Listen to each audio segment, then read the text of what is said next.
بسم اللہ الرحمن الرحیم۔ عبد الملک نے قضا سے خبر دی۔ انہوں نے کہا کہ میں نے ابو سعید رضی اللہ عنہ سے 4 باتیں سنی اور انہوں نے بتلایا کہ میں نے انہیں نبی کریم صلی اللہ علیہ وسلم سے سنا تھا۔ آپ نے نبی کریم صلی اللہ علیہ وسلم کے ساتھ 12 جہاد کیے تھے۔ صحیح بخاری حدیث نمبر 1188۔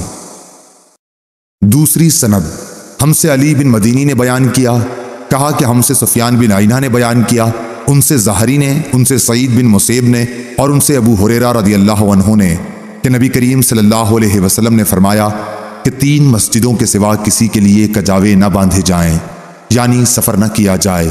ایک مسجد الحرام، دوسرے رسول اللہ صلی اللہ علیہ وسلم کی مسجد اور تیسرے مسجد اقصی یعنی بیت المقدس۔ ان 4 باتوں کا بیان آگے آ رہا ہے۔ صحیح بخاری حدیث نمبر 1189۔ امام مالک نے زید بن رباح اور عبید اللہ بن ابی عبداللہ اغر سے خبر دی، انہیں ابو عبداللہ اغر نے اور انہیں ابو ہریرہ رضی اللہ عنہ نے کہ رسول اللہ صلی اللہ علیہ وسلم نے فرمایا کہ میری اس مسجد میں نماز مسجد حرام کے سوا تمام مسجدوں میں نماز سے 1000 درجہ زیادہ افضل ہے۔ صحیح بخاری حدیث نمبر 1190۔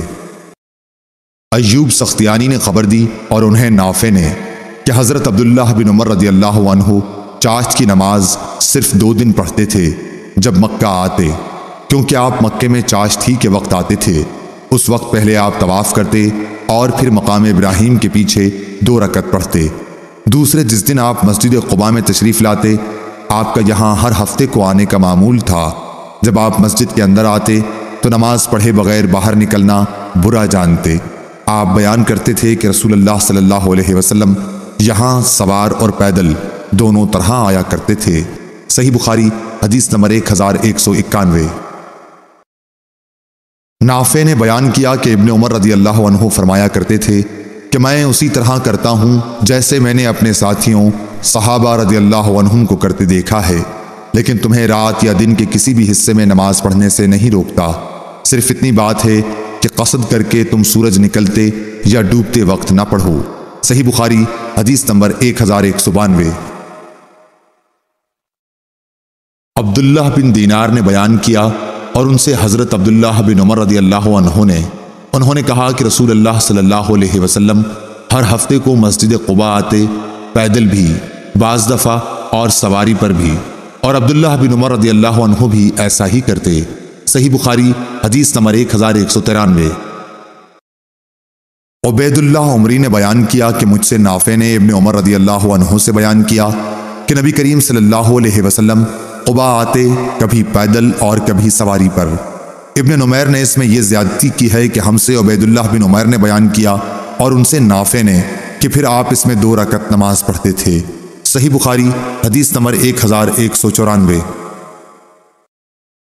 امام مالک رحمہ اللہ نے خبر دی، انہیں عبداللہ بن ابی بکر نے، انہیں عباد بن تمیم نے اور انہیں ان کے چچا عبداللہ بن زید مازنی رضی اللہ عنہ نے کہ رسول کریم صلی اللہ علیہ وسلم نے فرمایا کہ میرے گھر اور میرے اس ممبر کے درمیان کا حصہ جنت کی کیاریوں میں سے ایک کیاری ہے۔ صحیح بخاری حدیث نمبر 1195۔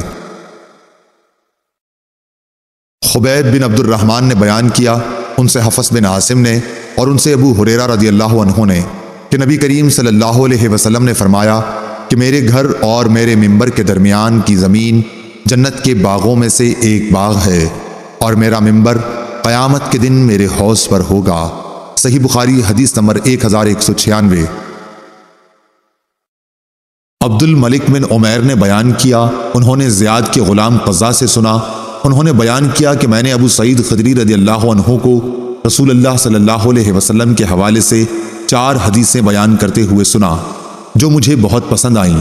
آپ صلی اللہ علیہ وسلم نے فرمایا کہ عورت اپنے شوہر یا کسی ذی رحم محرم کے بغیر 2 دن کا سفر نہ کرے، اور دوسری یہ کہ عید الفطر اور عید الاضحیٰ دونوں دن روزے نہ رکھے جائیں۔ تیسری حدیث یہ کہ صبح کی نماز کے بعد سورج کے نکلنے تک اور عصر کی بعد سورج چھپنے تک کوئی نفل نماز نہ پڑھی جائے۔